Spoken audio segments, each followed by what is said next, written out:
Welcome to the College Rivals Podcast, where it's all about heated rivalries within track and field and weekly innovative discussions on how we revolutionize the sport of track and field into a professional league on par with the NBA and the NFL. And now, your host whose favorite thing in life is to disrupt society for the good, Simon Bowen. Welcome to College Rivals, where rivalries begin and never ends. Hello, team of rivals, sporting fans, track and field boys and girls. This is Simon Bowen, alongside my co-hosts Tasha Woodward-Sumner and Michael Jasper.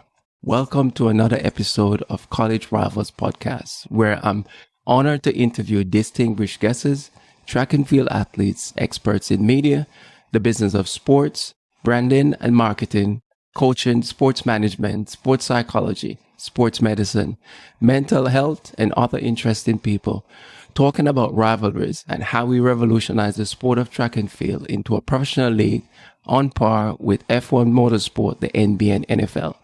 Now, track and field in comparison to other sports require immense precision, as it is solely measured in meters and seconds, and even sometimes a thousandth of a second. Because of that, the advanced technology that records data from track and field races must be as precise and accurate as possible. The technology involved in track and field ranges from personal gear to equipment for track events to the technology in track itself.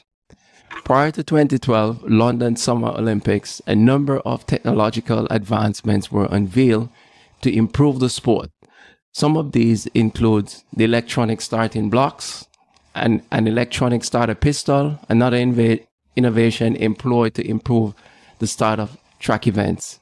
The use of radio frequency identification, famously known as RFID chips, which is to monitor a runner's speed, distance, and patterns. This now has become mainstream, in which any athlete can purchase these. There's also the use of global positioning services. There's also Feelings, a software application that deals with the scoring and administration of track and field events. Runners are not only track athletes benefiting from new technology, field event athletes' performances are being affected by new measuring techniques such as the use of the laser line system as well. We also see the rapid technological advancement in running gear, watches like the Vistaband, and running shoes, the controversial Vaporfly shoes, etc. The sport of track and field is looking for a sea change in terms of transforming the sport into a viable professional league, a new model that in sync with today's modern society and the digital age. Hence the urgency for a platform for sports technology to gain traction and recognition to solve some of these problems the sport faces now and in the future. That's why my guest today is Frank Diana, a futurist, thought leader, and frequent speaker. He has served in various C-level roles throughout his career and has over 35 years of leadership experience. Currently at TCS, he's focused on future shaped by changes in the societal, geopolitical, and economic landscape and the associated implications for business. He blends a futurist perspective with a pragmatic, actionable approach, strong ability to connect the dots and identify future scenarios quickly and broadly. Now today, we're talking about how innovation in sports continues to accelerate at an alarming rate. How will technology impact the sports industry, that is athletics, running? How can sports and technology coexist? Will technology take away the sport or make it more accessible for fans?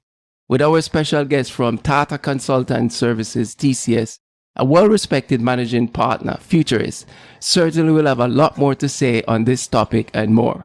For our listeners and viewers, this episode should be a bit geeky, nerdy, and deep into the future of what our sport might look like and how we can maximize the use of current, trending, and upcoming technologies to help us to break the ground in the transformation of our sports. Frank, welcome, and thanks for joining us. Well, thanks for having me. Quite the introduction there. Thank you. So for our viewers, I met Frank. Well, Frank has been doing a lot of interesting work, and it has caught my attention online. The first article I read was a running tech survey that he did some presentation on, I think it was around in 2020, perhaps colliding with COVID. And it was fascinating to see how athletes and society and runners, what's really happening. And so I actually started to follow Frank on Twitter. And then I basically reached out to Frank and wanted Frank to come on the show because, and I guess, Frank, it's important for you to know. And I think people like yourself are really important in terms of what the future model of track and field athletics should be like. Just a quick synopsis of what's happening. So track and field is currently a semi-professional sport. It's very individualistic, although the way to go, looking at the trend with other professional sports, including golf, swimming, and tennis, we might perhaps would do better off moving to a team concept. But there are more issues surrounding the sport why we are currently stuck in a semi-professional tone. And it has to do with, not being able to stay abreast and intact and shift towards the technology more, even so to keep pace of technology.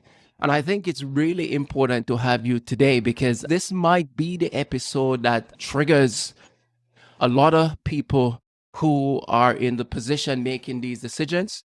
And we are here actually to add voice. We're here to focus on how we can impact change by running shows like these and bringing in important guests like you. So I'm really happy to have you on board, which leads me to now on one of the main reasons I happen to have a mutual interest in your work is an article I read that you presented on the future of athletics and society, a running tech survey, and it was critical for our sport.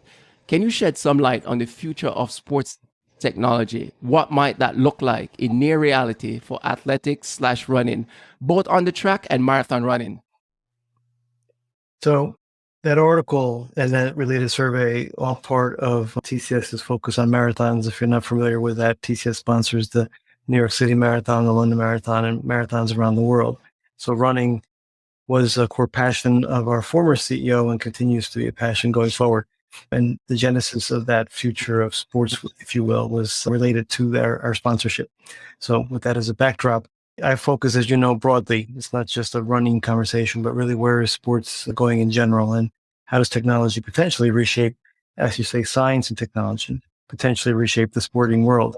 And I've done presentations on this that focused on everything from the fan to the athlete himself to all the stakeholders that are involved in sports. And so we can go in a number of different directions with this conversation, from the underlying changes to the athlete that are likely to happen both through genetic engineering and or merging with machines and or other kinds of things like exoskeletons. There's all kinds of things that can be applied to the athlete between now and sometime in the foreseeable future that actually changes the broad sporting community in terms of the athlete participation itself. And that obviously opens up questions for society in terms of those paths. So I'll take your lead in terms of which angles you'd like to take here, because there's so many places to go. Yeah. And it's funny how you broke down the skeletal. I remember seeing this graphic figure, how you pulled apart, and it's critical.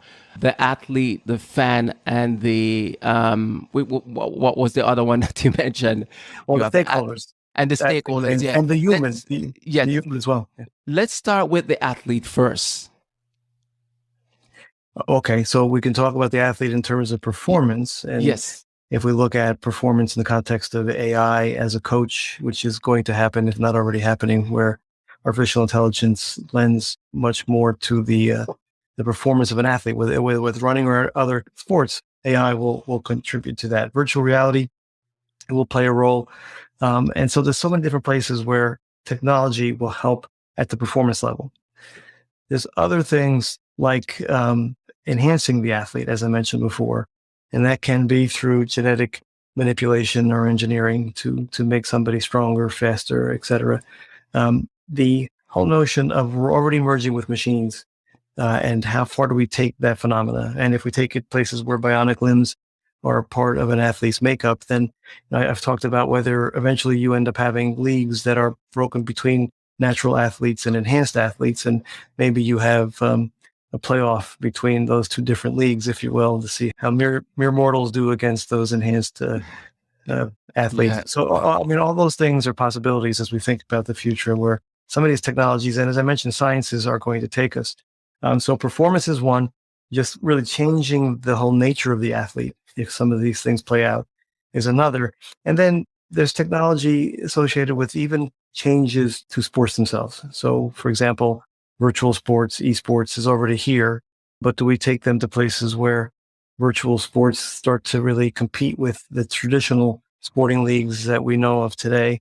There's things like using gaming and virtual sports to actually enhance our wellness, right? If we are more active today in the context of virtual sports or esports, that helps with the phenomenon of just sitting in front of a console and playing a game, right? So even maybe in terms of conditioning and helping prepare athletes in the future, those could be mechanisms that do that. So as I said, there's just so many things we could explore here in terms of Frank, I asked you a follow-up question about enhancing the athlete. How do you foresee that either equaling playing field or making it less equitable? Is it those that spend more get more enhancement, or do you think there's come a time where it'll be sort of routine and may actually make the playing field even more level? Yeah. Well, first, the whole question of enhancing at the genetic level, there's a lot that has to happen to discuss the ethics doing that exactly, right? But if you move in those directions, then inequality, much like it is with any of these advancements, will get exacerbated. Where the people that have the wherewithal to do these things will do them. That you have at the individual level inequality, but then you've got the nation state level of inequality. What happens if nations that don't really consider genetic modification ethically being a problem? And think just in the context of the Olympics, what happens if certain nations start to do those things and their athletes, something like a gene doping, if you will, are much better prepared for an Olympic because they've been enhanced, right? So how does society deal with some of these things? And one of the key focuses that I've driven over the last several years is thinking about where these things may go and then understanding the implications to society, and then walk back and start asking the questions, are these the right things for us to be doing going forward?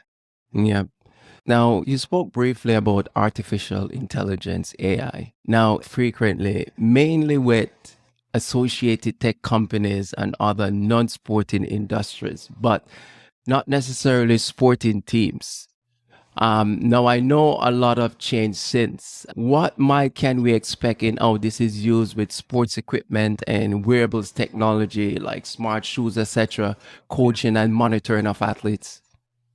All of the above, right? Artificial intelligence, as it gains in terms of capability, in terms of acceptance, will permeate just about anything you can imagine that we do in a sport or sporting world.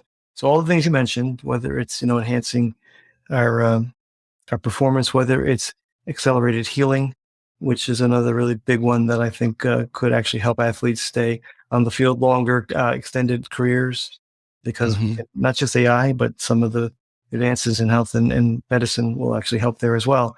So there's so many applications across society, with sports being a great example of some of the things that we can do here.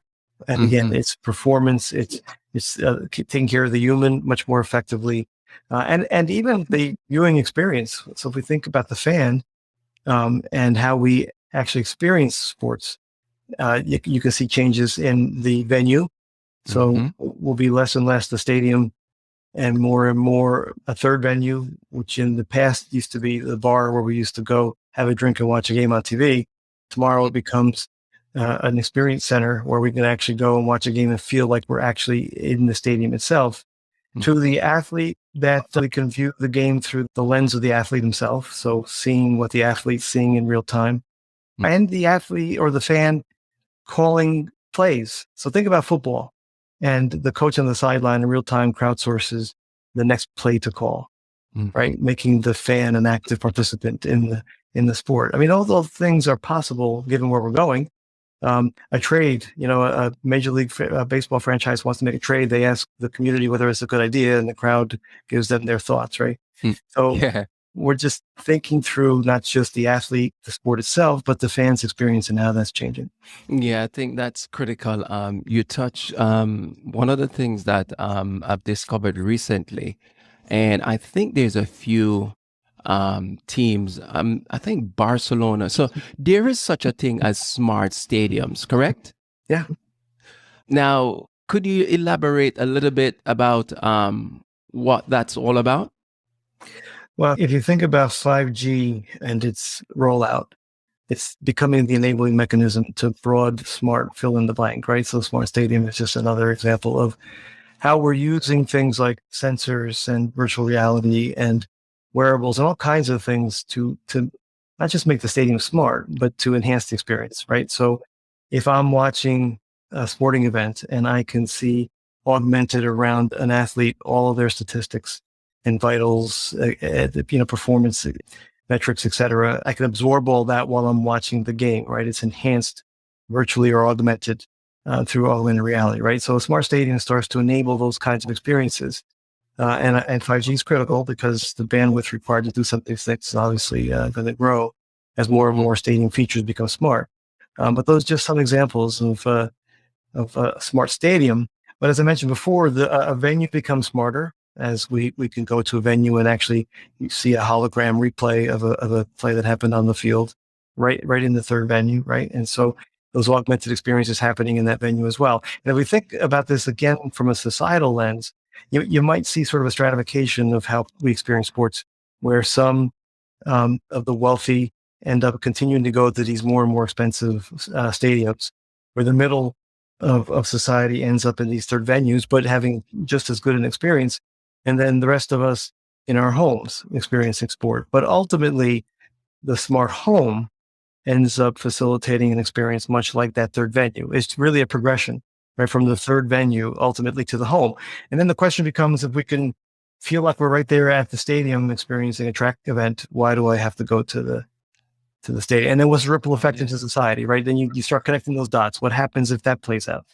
Yeah, yeah. And I guess one of the things that we do talk about here on Abash, so we are fans of F1 motorsport, and there is a strategic relationship with what's currently happening with F1 and what are we kind of, making that comparison analysis for track and field. Liberty Media, they are the powerhouse that took over F1 motorsport back in 2014 that have transformed the sport. And one of the big shifts that they realized that they had to do was digital marketing. Now, obviously F1 motorsport is expanding at an alarming rate globally. And so the timing of this conversation is critical. And it's one of the reasons why I brought you on the show, because one of the things with our sport at the moment, Frank, and why I think it's stuck in a semi-professional, and this is just one of the issues, the ability to actually move from a purist traditional sport, from back in time, switching to adaptation in the digital new arena. And so these topics that you have explored, I saw the relevancy of how it can apply to the sport of track and field. And in terms of smart stadium, I'm sure a lot of, like, every 4 years it's the Olympics and every 2 years is the World Championship. Is it crazy to think that, would you support something that these stadiums that keeps the Olympics and the World Championship, should we be moving more towards a smart stadium, or we should keep the stadium as is, but get more involved in the fan engagement side of stuff in terms of how they would interact with athletes, coaches while on the field? I don't think those two things are mutually exclusive, right? The smart stadium as an enabler of that engagement and interaction piece of what you just described, I think are kind of, that one enables the other, right? So it doesn't have to be mutually exclusive. At the same time, There's so many other things we can do. This thing in terms of the Olympics. If you think about what just happened in the past Olympic, there was an awful lot of smart happening around that that last experience, right? So we're already starting to see some of that being embraced, and I would venture to guess in the next Olympics we're going to see a progression even from there. It's interesting. I show a video in my presentations. I show several videos, but one of them specifically is the robot. If you saw this at the last Olympics in Tokyo, the robot that was shooting baskets at halftime of that one game. Well, an interesting story. That robot, maybe 6-7 months ago, when I used to show a video of the robot, had to be handed the ball, moved into position, and then the algorithms took over, and the robot still made the shots. So 6 months later, at those Olympics, the robot's picking up the ball, moving into position, taking the shot. And I think that's just a really testament to the speed at which these things are happening. So I always tell an audience, so the next time I show the video, the robot's probably dribbling the basketball, and in some, foreseeable future, playing against other robots, a pickup basketball game, right? So if that world plays out, right, then back to that notion of two different leagues, is it entertainment to go watch robots performing in a given sport, right? And I don't know, they could very well be. Yeah. So we understand that this technology is here and it's here to stay. So are there any societal implications? Like, we see a lot of cheating scandals. You mentioned already the ethics regarding like gene doping and things like that. What other societal impacts do you foresee? Well, with every one of these periods, and I do equate the period we're in to some of the historical periods of the past where big change has occurred on the back of innovation, whether it's science or technology. Every time that's happened, the world hits a crossroad where there are destructive things that occur and constructive things that occur. And it's usually society's challenge to manage that path. Now, we've done it effectively in the past. I maintain that we're not doing it real well today because it really does take a global community to manage these kinds of things. So if you think about in the context of sports, then the fairness question is a big question, right? The context of enabling those that can enable themselves to enhance their performance versus those that can't. There's that fairness question. How does that get resolved? There's the ethics question that you mentioned in terms of whether we should allow these kinds of things to actually happen and who's making those decisions. Ethics is a tough discussion because whose ethics are we really leveraging when we solve these challenges, right? Yeah. And so you have those questions to answer. And then, broadly, the whole mental and emotional health discussion that's ramped on the back of COVID, which is really important. And the role that technology plays in exacerbating those problems, right? If you just step back and think about the social media phenomena of the past and ask yourselves, how much has that contributed to isolation, bullying, the kinds of things that have really kind of accelerated some of the challenges, I believe, that we'll face as a society, both mentally and emotionally, right? So those are the other things I think about as this thing plays out. What are the impacts to that mental health side of this conversation? Interesting. Let me follow up with that a little bit on the technology side for the generations. So like generationally, Generation Z, generation, let's see, Alpha. Like we're in a time when we're embracing this new tech, like gaming and things like that, wearables. Everyone has a wearable, it almost seems. How can the sport of track and field use that to bring more people to grow our sport? Like I remember watching the New York Marathon. I want to say it was COVID year, or maybe right around when there was the virtual race and then the real race.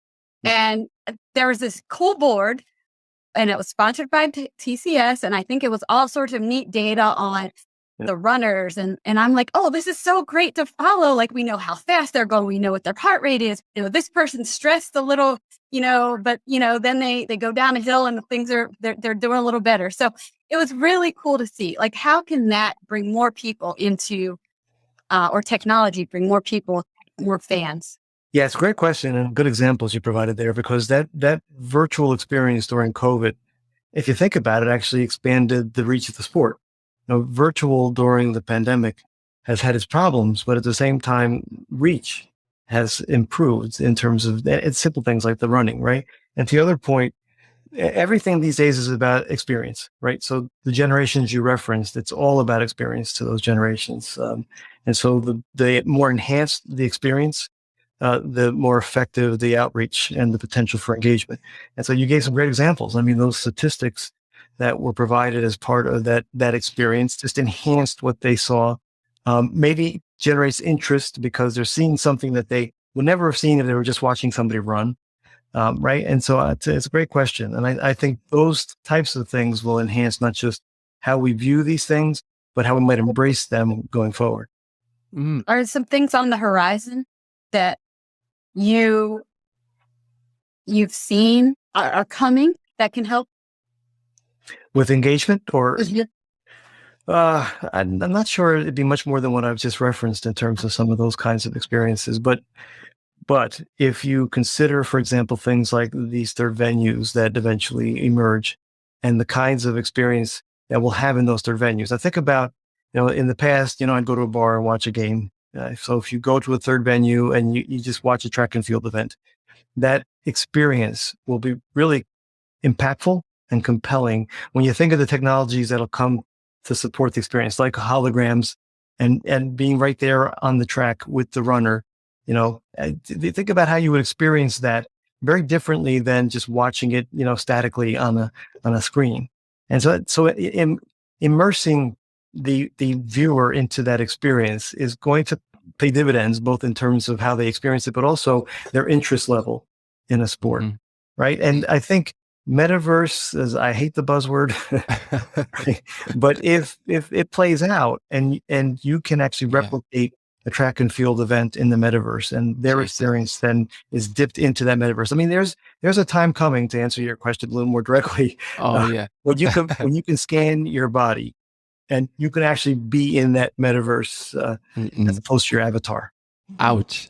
The future, scary. But so talk to us about how tech is unlocking new revenue streams and reshaping the sports market industry. I mean, as an F1 motorsport fan, we have seen Liberty Media, as I mentioned earlier, capitalizing on such of a way of an obsession with data analytics and engagement for growing the fan base globally. Expand on this and know how my track and field adapt in a similar fashion.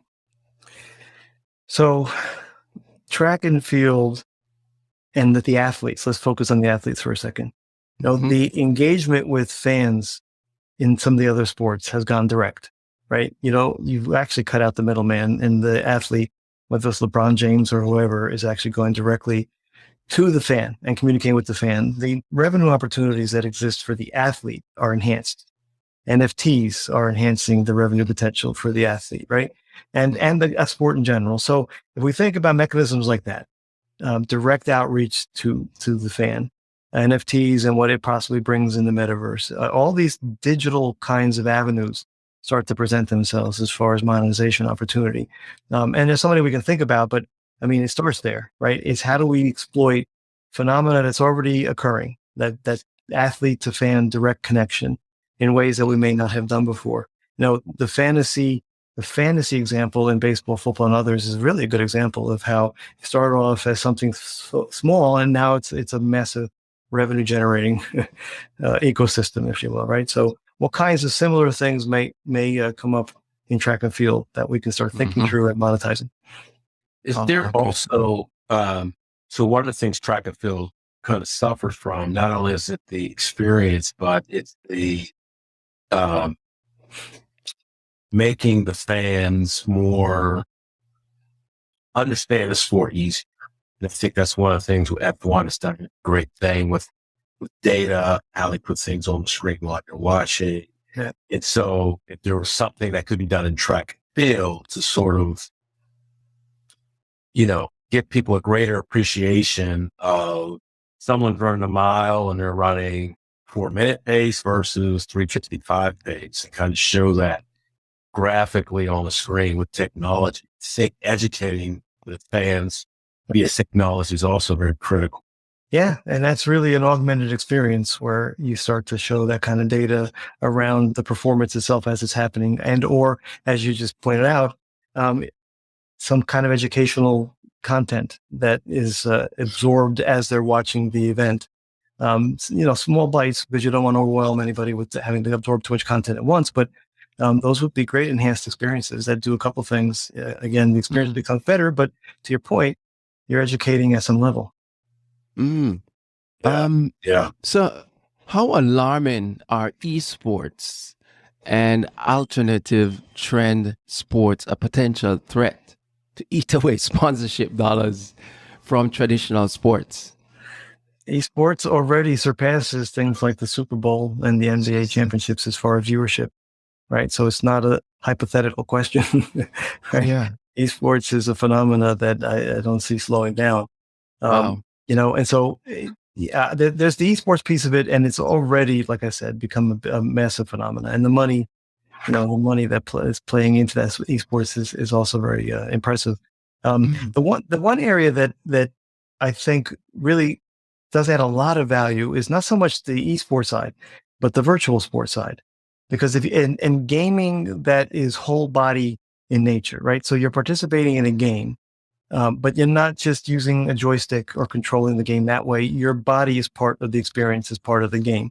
And so if we think about, well-being and health and obesity issues and all the things that we could talk about, right? If that evolves to a place where it's fun, it's engaging, it entices people to actually participate virtually in something like that, then I can see us solving another one of those challenges, and that is health-related challenges for future generations. So a number of these things, as always, have that destructive path potentially and the constructive path. And I'm just a big believer in managing the paths towards that constructive end state. That's so true, because one of the things that we've been blindsided by as a sport in general for track and field, very seldomly do we talk about associated health benefits and societal impacts that the sport, I believe, should command and demand and run with it, is even well-being. I did see part of your presentation during COVID based on the Run Tech survey. One of the things that we don't do very well, Frank, is make claim to this whole idea of running. You mainly see the shoe companies like Nike and Adidas putting lifestyle uniforms on pretty much everybody and being the leader, actually representing that realm of this whole health and well-being benefits. And I think one of the things that I am proposing for us to grow the sport, I think we need to be a little bit more, bold in stepping out and says, these are our people. We welcome people from the mountain running. We want people in our camp from a trail running, all the above, even recreational running. Your thoughts on that? The linkage to well-being is an important linkage for a number of reasons. I keep going back to history because it really is very instructive. We had a period, 1870 to 1970, where the world's well-being, the standard of living was set. I think we've entered a period where these advances, both in terms of science and technology, are going to provide another opportunity to yet again enhance the world's well-being, this time globally, not Western world, the way it was back then, right? And so part of what I talk about is how do we manage as a society the invention and innovation that's occurring towards that end, right? And so well-being, meaning, our health and wellness, how we live, our means, our financial means, et cetera. So what role does running and the associated advances in technology that now support the sport play in that story, in advancing the world's well-being and connecting to it? Because it really will be a topic that I think is going to be discussed for years to come as we see more and more advances in health and medicine. I mean, when I tell an audience that I believe the first person to live to 100 is already on the planet, somewhat for effect, but it's also possible if we think about what's being done in the health and wellness space, right? So, I mean, all these things lead to a place where I think it enhances society if we do it right. And running plays a role. Just connect to it. Yeah. If you could scare us a little bit by seeping in the future, there's a lot of people globally around the world more likely will hear your thoughtful words on some of these issues, but scare us a bit in the future, right? Track and field. So there's a struggle at the moment with us being a purist, and there's also issues around we are impure. Now, one of the things with advanced technology is, and I've seen F1 Motorsport, I've done a bit of it with their cars, but they do have regulations and rules. How comfortable are you with the use of drugs? Is it possible that we could see down the future how society could be a little bit more comfortable with a little tweak in performance enhance what potentially could be allowed, how the future might look? We're struggling at the moment, and it is a very good question to ask. Your thoughts? I'm not sure I can predict exactly where the use of drugs goes. Much of this it will be speculative on my part, right? But having said that, linking back to invention and innovation, if we think about drug delivery mechanisms, right? So you said scare you.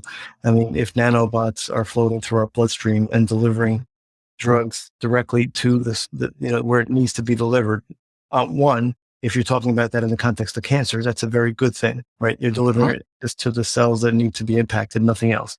So we're going to see those kinds of things. We're already seeing advances in those areas, right? So in the future, drug delivery even becomes more targeted and precision oriented. And does that somehow enhance an athlete faster, more effectively? Who knows, right? And these things are all viable paths that we're seeing in the context of invention, innovation. Mm. And what's your measure of in terms of the technology that's out there around fighting that category of impurities?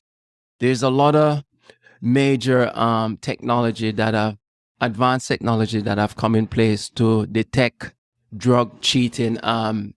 You have any thoughts on that in terms of where we are? Are we catching up? Are we ahead of the game?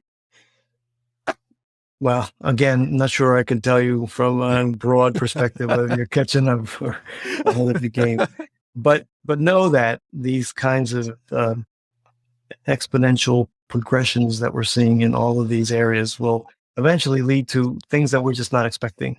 It's impossible to think through exactly where all these things lead, right? So a thought you may have that might sound outlandish is probably not. And the other part of that is a thought that you think is 15 years out is probably much closer than you think. And those are things that are important for us to consider when thinking about the future, because we can be very complacent if we think something is, decades away, when in effect it's closer than people realize. What are your thoughts on Nike? Go ahead, Tasha. Well, I was going to say, Frank, I know he needs to jump off, and sure. I want to make sure we ask him about the rivalry. Oh yeah. So quick question, Frank. That Vaporfly shoe, what are your thoughts on that? The Vaporfly shoe. Yeah, Nike has a shoes out. So there's a lot of marathon runners that actually at the moment is using them. What are your thoughts on that? I'm not familiar with it. Yeah, it's some of us as athletes are very comfortable with.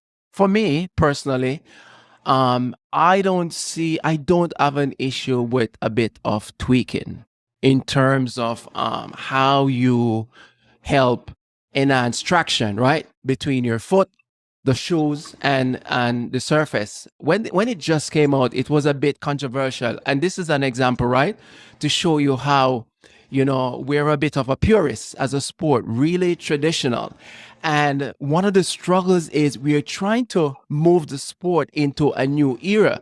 And that's why I'm a little bit open-minded about tweaking a little, some of these things, but just have a bit of regulation rules around them. Can you share quickly some thoughts about us don't have to be scary because you've seen it in other sports as well? yeah, you definitely see some of these things happening in other sports. And so being more progressive in thinking is clearly something that the sport should consider. On the other hand, the inequality discussion that we had before is something to consider, right? If an athlete cannot afford some of these tweaks, then they are disadvantaged in the competitions of the future, right? So, progressive, yes, but I always think we have to think about the fairness equation and some of the conversations we had earlier about ethics, et cetera. So a balance. There's always a balance that's required here. Yeah, I agree. Big tweet there. Big Yeah. Yeah. Which leads us to Frank. We usually ask our guests, so and it's any sport. What's the greatest rivalry that you have seen during your time? The greatest sport rivalry. Two, the New York Mets and the New York Yankees here in my local New Jersey area. And and in my time here, the Dallas Cowboys and the New York Giants. So are you are you a Cowboy fan or a Giants fan? I grew up a Cowboy fan, believe it or not. Oh, the Giants is gonna come after you, Frank. Well, I've been hearing it for years, right? I live here in New Jersey, so Right. Yeah. Yeah. Any closing, Mike, you wanna add to before Frank leave the studio? Thanks so much for this. You know, in a nutshell, track and field needs to move more towards technology and meeting the consumer where they are, right? So as has been stated, we're this pure sport. We think the way it's been done is the way it's got to stay, and it's not. And we're seeing so things that you bring up about the use of technology, enhancements, engagement, education, all of those things, track and field really needs to embrace.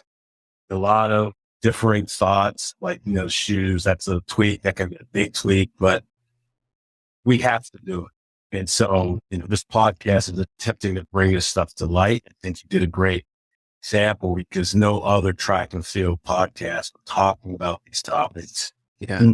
Right. But I don't think any of them want to go to that in that direction. So if your expertise is greatly, greatly appreciated. And Agree. a lot of people get a lot out of it and get a lot of conversation from. Yeah. well, happy to help. And what you described is a microcosm of a societal challenge, and that is status quo mentality, belief systems that have been ingrained in us because of our experience base, et cetera. It is a broad societal challenge because what lies ahead requires us to think differently. So it's not just the sport of running that has a challenge here. Yeah. Very well said. Thank you so much. Well, thank you for having me. I want to, to our listeners around the world, thank Frank for coming on the show. As I said at the top of the hour, as a thoughtful futurist leader, looking in the future and being sometimes bold and provocative, it's actually very useful. Being also disrupting and challenging the status quo. It forces us to think differently. And as what Mike said, which I will attribute to, is we as a sport of track and field, we have to start to think differently. It really needs a shakeup. And I think having your presence involved in this type of discussion, it's actually quite strategic. I hope our listeners around the world, including the powers to be, if you think about it, in a few years' time, LA 2028, it's right there in our backyard. And these are some of the things that I could potentially envision Los Angeles want to experiment with in terms of having some of these professional meets throughout the country leading up to 2028. So it's a work in progress. And we're really happy that you were able to share your thoughts. And of course, always inspiration. I will continue to follow you on Twitter and chime in on LinkedIn and wherever I can. We can talk again in the future. Thank you all. All right. Thanks, Ray. All right. Thanks. Okay. Bye. Bye-bye. Bye. Thank you for listening. We hope you enjoyed this episode of the College Rivals Podcast with Simon Bowen and his team of rivals. Please visit thecollegerivals.com for more information. And be sure to like and follow College Rivals Track and Field on Facebook. If you have any comments or would like to suggest topics for upcoming episodes, please email us at hello@thecollegerivals.com. Thanks again for listening. We'll see you soon.